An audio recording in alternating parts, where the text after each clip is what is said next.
Hello, my name is Lewis Knight and this is going to be my video presentation for Unit 1 Physical Activity, Lifestyle and Health.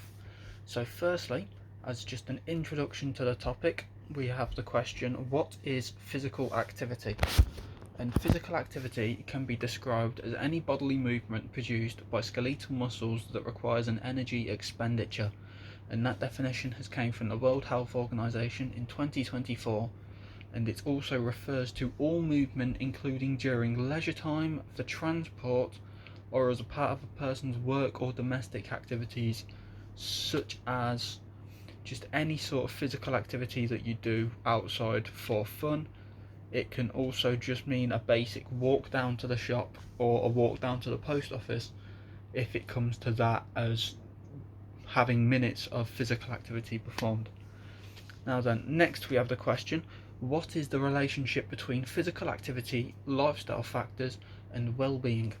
And that relationship is that when you are performing physical activity, it is a positive lifestyle factor in terms of that physical activity is making your life better due to getting exercise in during the day. And the more you perform it, the greater increase will be seen in all aspects of your well-being, from mental well-being, physical well-being, and psychological and social well-being. Yes.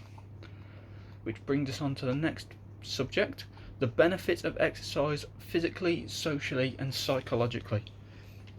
And for this, we have the questions, what are the individual benefits? How do they overlap with each other? And we also have a case study that was performed on this subject. Now, the physical benefits of exercise include an increase to your cardiovascular health and endurance, an increase to your muscular endurance, and potentially strength depending on your training, and it can also improve your body composition. And that has all came from Mazzucchelli in 2016, which is also on the reference list. The psychological benefits of exercise include a decreased level of stress, an increased endorphin level, and can improve the quality of sleep that you get, and that was found out by Wang and Ashok Khan in 2021. The social benefits will come from either group exercise or by talking to people with similar interests, and they include an improved social life, an increase in your social skills, and an increase in your ability to interact with people, and can develop team working skills also, which can help you in a professional life as well as just your own personal life, which was discovered by Diamond in 2016. These will overlap with each other as benefits, along with the numerous amounts of others, as if you perform it over a long prolonged period of time, the skills will keep on increasing and will just overall make your life easier in a way. And a case study that can prove this came to the conclusion that they present here evidence that exercise can alleviate symptoms of anxiety, depression and stress states. It's clear that exercise improves mental well-being, and it's a viable preventative or adjunct treatment option for improved mental health outcomes, which was found by Science Direct in 2017.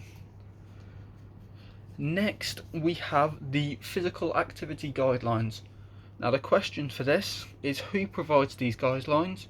What are the benefits in both, and what are the benefits in short term and long term? These guidelines are recommended guidelines that are set out by the NHS and consist of points of do strengthening activities that work all the major muscle groups, which are your legs, hips, back, abdomen, chest, shoulders and arms, on at least 2 days a week, which you will find that these muscle groups are typically found in people's training in the gym. For example, some people will do back and bis, chest and tris, which is your arms, chest, back, shoulders, and then they will also do legs on a separate day.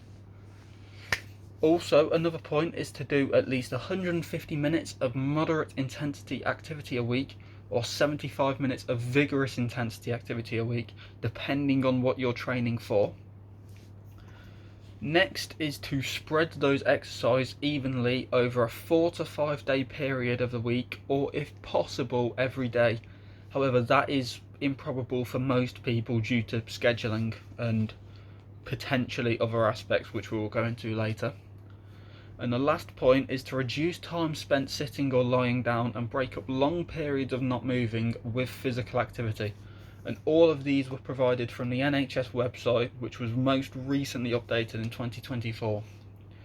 These points will benefit someone's long-term health, as regularly following these guidelines will increase one's life expectancy, as well as improving someone's bad habits and replacing them with healthy ones, leading to overall a healthier lifestyle that can help with anything from losing weight to reducing one's risk of having cardiovascular issues in the long term.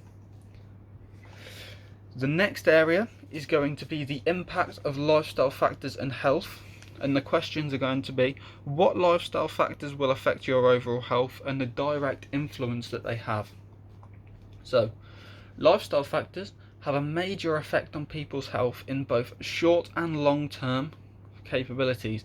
One example, and the main example that we're going to speak about for a lifestyle factor that can affect someone's health, is religion, with specific examples being Christianity and Muslims, which will be both short-term and long-term problems for each. Now, Christians believe that God rested on the 7th day of the period in which he created the world, and therefore they need to rest on Sunday, meaning that they aren't supposed to do any strenuous activity at all on that day, which therefore limits the amount of daily exercise capabilities to only 6 days, which is an issue when the recommended amount is 4 to 5 days, and typically people will work from Monday to Friday, meaning that sometimes they might not have the time to get exercise in before or after work, meaning that they may miss out on some of these, and overall their health will be affected.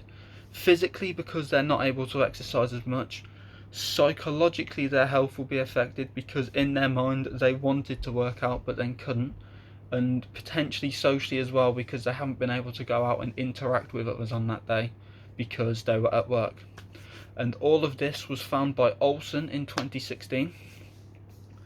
And then another religion that will directly influence the effect of health outcomes was Muslims, as during the month of Ramadan they are not able to eat or drink until sunrise, which will negatively affect health on the long term, because it means for that entire month they will be dehydrated and potentially overexhausted due to not being able to eat or drink, and it means that they won't be able to exercise, with it being a healthy recommendation because of this, as they are only able to just about commit their regular daily activities.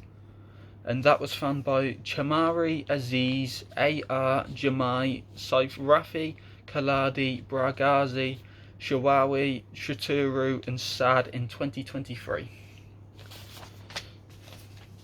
Next, we have the reasons for physical inactivity, and the question for this section is: what are the most common excuses and how can this lead to poor health outcomes? Now, people will always find a multitude of reasons for physical activity. These can consist of aspects such as the weather not being nice, or having a bad day, or having a good day at work, wanting to sleep instead of going out, and many more. These factors will always lead to poor health outcomes, as if they are carried on over a regular prolonged period of time, eventually it leads to even less exercise being done as time goes on, and eventually they always end up just cutting exercise out altogether and ending up moving towards a sedentary lifestyle. And this has negative health outcomes because it leads to eventual weight gain, which left unchecked can lead to risk of health issues such as clogged arteries and potentially even heart failure if they gain an excessive amount of weight. This also leads to psychological problems, as they will be seeing things online, most likely, of people looking in shape, and it will affect them negatively mentally because they think, I could be doing that, but instead I'm doing this. And then it will also affect them socially because it means they won't be out and about interacting with other people whilst they exercise. And all of this was found by Al-Haza in 2018.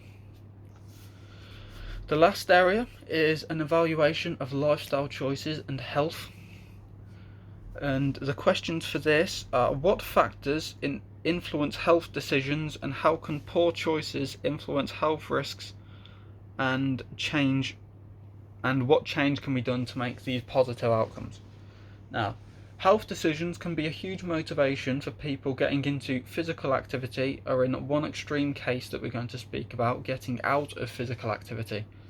The extreme case is going to be in reference to the bodybuilder Ronnie Coleman. Now, Coleman managed to win 8 Mr. Olympia titles, of being named the best bodybuilder in the world. However, shortly after his 8th title, he began to get chronic back pain due to all of his years of extreme lifts.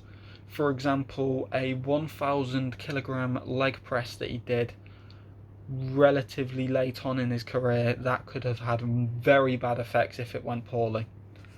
And after all this, it led to him getting he had surgery on all 25 discs of his spine, with the outcome being that he overindulged in extreme physical activity, and he is now unable to walk and is wheelchair bound most of the time, which was all reported on by McCall in 2017. However, this is an extreme case and won't be the reaction for most. However, it is just a way to show that overindulgence in physical activity can have effects on your health and just your overall lifestyle, as well as not having enough physical activity will affect you. However, one case of the complete opposite, where people were not exercising at all and living very sedentary, very unhealthy lifestyles, can be found with the entire premise of the TV show My 600 Pound Life, which focused on people having continuous poor choices in their lifestyle, in terms of having an imbalanced diet, not going out, just sitting around doing things like playing either video games or just spending their entire time eating and isolating themselves, led to them being on the verge of health problems such as heart failure, having the inability to walk due to them being too heavy, and it can also lead to negative psychological issues such as depression, anxiety, and potentially, at the very worst case, it could have led to suicidal thoughts too. Now, the entire premise of the show was to eventually make the changes of having them turning their life around and beginning exercise. However, some of them just went back to their old activities, and whereas some others actually did change. And this was all reported on by Zimdars in 2022. Now, these poor lifestyle choices influence the health risks because it's their own choice to do these things, such as either the extreme physical activity or no physical activity, but both of them overall lead together to the negative health aspects of what they had, and overall just they could have easily changed it by doing either less and doing the recommended amount, not an extreme amount of weight, and just cut back on the amount that they were doing, or as the opposite, increasing the amount that they are doing, which will have positively affected their lives, because over time, over a very long prolonged period of time, depending on the amount of weight gain, they would have seen a difference, and they would have overall had a healthier and better life, and potentially even a longer life too, depending on how heavy they were. Okay. In conclusion, overall, this video has discussed how regular exercise can benefit someone's life, as well as the positives and negatives of lifestyle choices and how they can affect someone's health. Now, thank you for watching the video. Along with this, I've provided my academic notes along with a reference list of every single article, journal and website that I have got my information from for the video. Thank you.